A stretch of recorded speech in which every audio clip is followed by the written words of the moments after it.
Hürmetli vatandaşım, hava soğuk bolsun ma bundaq vaqtı bir işke qız gep qılaydı.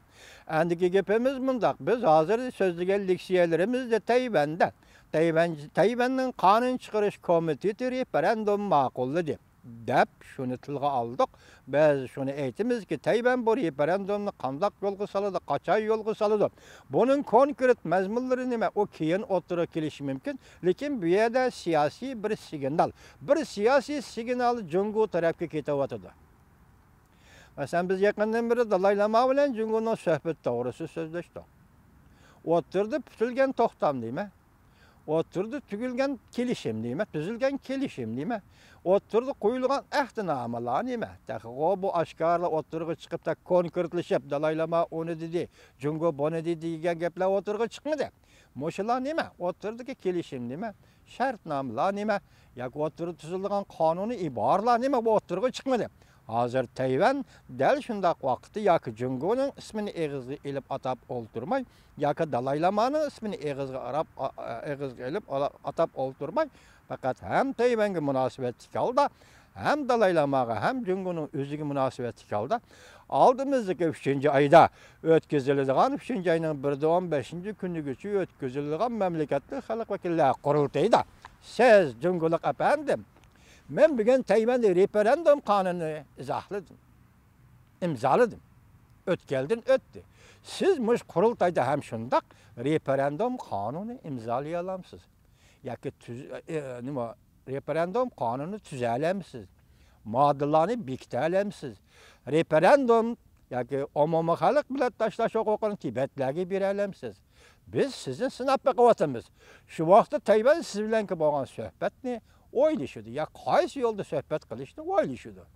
Demak, yaqinda Amerika Qo'shma Shtatlari Oqsaroy Lekashin degan kishi Amerika agar o'zining harbiy portlarini Tayvan portlariga avatadigan bo'lsa, Jungo Tayvanni qurolli kuch bilan birlik keltirdi degan so'zni so'zlagandan keyin Amerika Qo'shma Shtatlari buning hech nima demadi. Faqat nima dedi? Biz Tayvan bilan Jungoning suhbatga o'ltirishni umid qilamiz dedi. Aradaki uquşmazlık ve ihtilaflarını söhbet arqılı hal qilishni düşünmüz dedi. Siz şuna dikkat kılın ki vakit itibarı bilen, zaman itibarı bilen, makan itibarı bilen şuna dikkat kılın ki Amerika Qo'shma Shtatlarının prezidenti Trump 12. ayının 12. günü 2018 yıllık maliye yılında Devlet müdafiəsiga hukuk beriş kanun layihəsiga biz başta sözlep geldik. Kengash palatası maqulllab bolgan, Avam palatası maqulllab bolgan. Bu qatim Kengash palatası bilen Avam palatası birlikte tayyorlagan kanun layihaga Prezident Trump imza koydu. Vatandaşım. Şu günü del 12. ayının 12. günü şarq vaqti 12. günü Tayvan'da Prezident Sayyimin yetakçiligi deyli yoki qonun chiqarish komiteti mavjud hokimiyatning qonun chiqarish komiteti referendum qonun imzoladi. Endi Jungo qartilayotgan, berilayotgan signal shuki, siz yaqinda Tibet masalasini hal qilish jarayoniga kirasiz.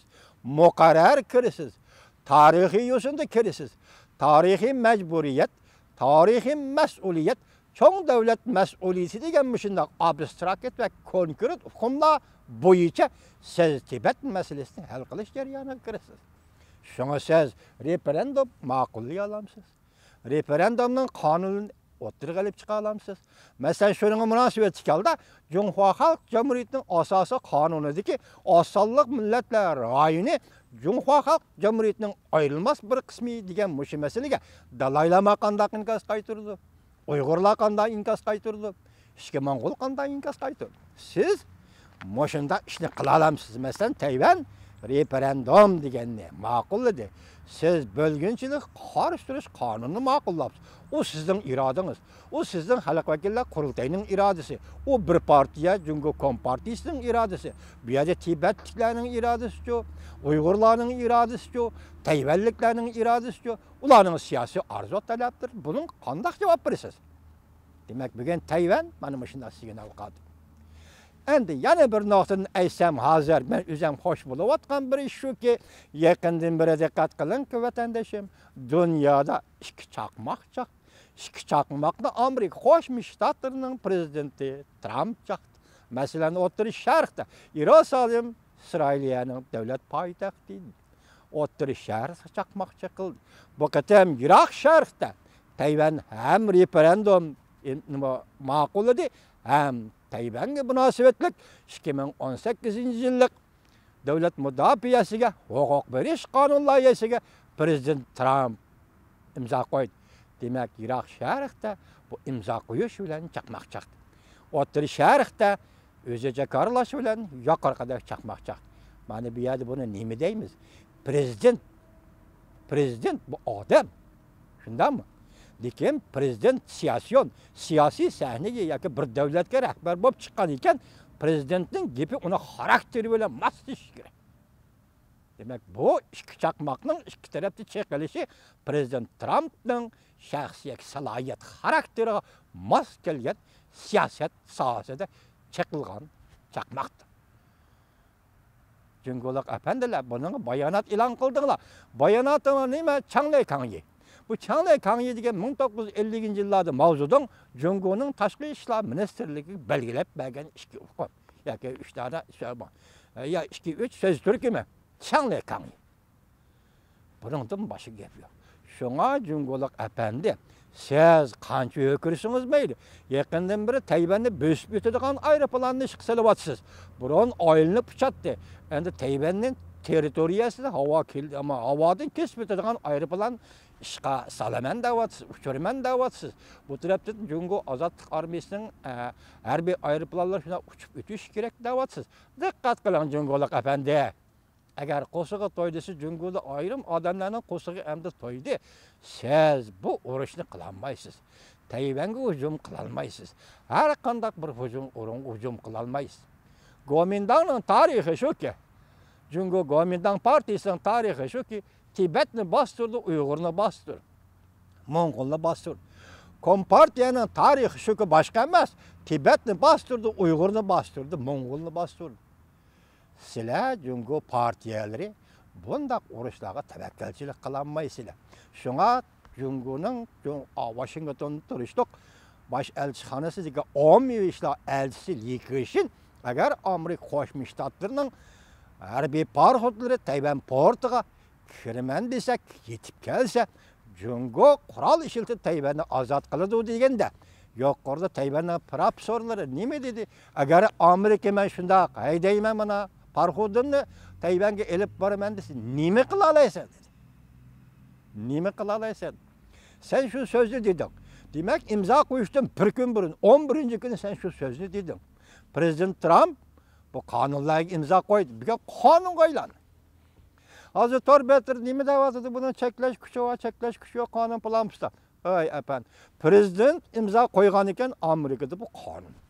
Onun cheklash kuchidan bari yo'q ekanligi to'g'ri so'zlama. Enlikki yana bir so'z emas, vatandoshim.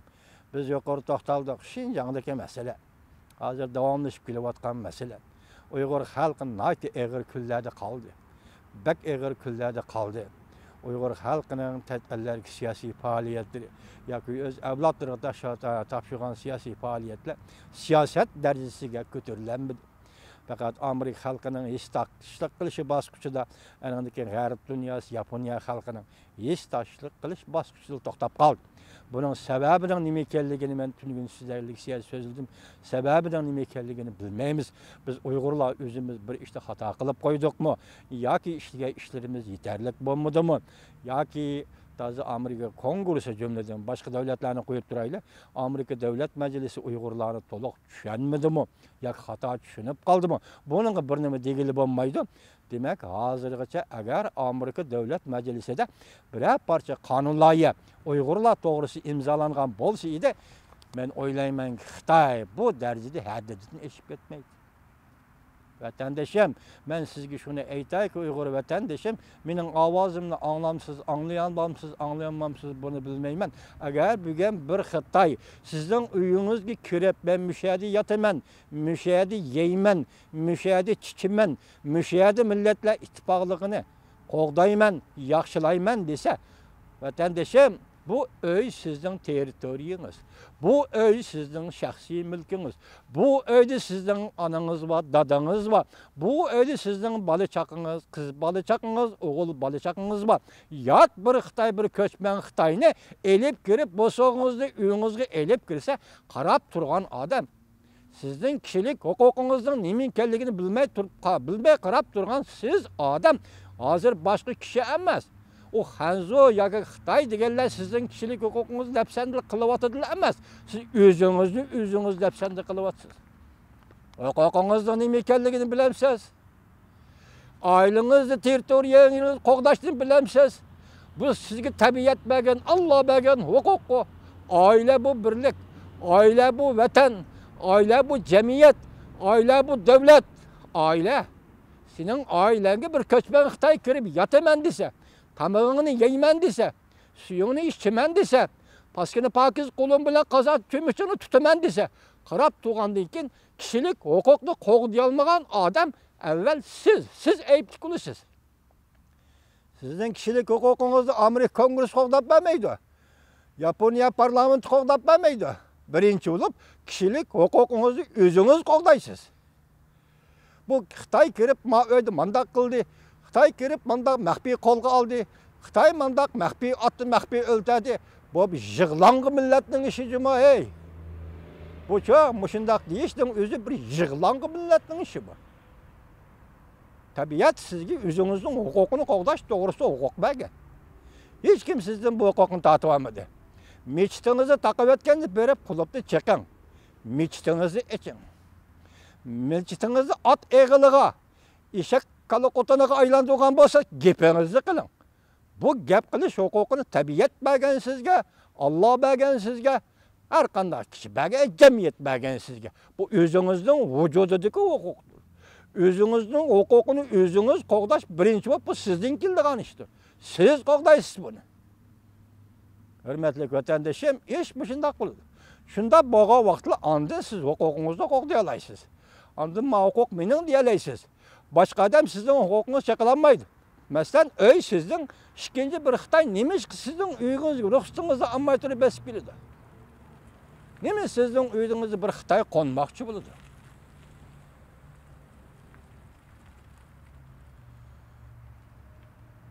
Ötken yedi geldi şunda haberle hazır Yezilağa kentlerge Xitaylarla başlıklıp deyirlerdi. Neymiş ki? Sendundan kelgen, seçimenden kelgen Xitayna neymiş ki mecburi apırıp sizin yezinizge başlık kıldı. Kentlerinizge başlık kıldı. Sizge neymiş ki başlık kıldı. Red kılış hukukuysunuz. Ben Xitayning hukmronligini qabul qilmayman. Men Xitayning rahbarligini qabul qilmayman. Men Chinchivango degani qarshi olmayman deyish huquqi bu butunlay o'zingizning qo'lidagi ish vatandoshim. Bu ikkinchi biri sizga hal qilib beradigan ish emas-ku bu.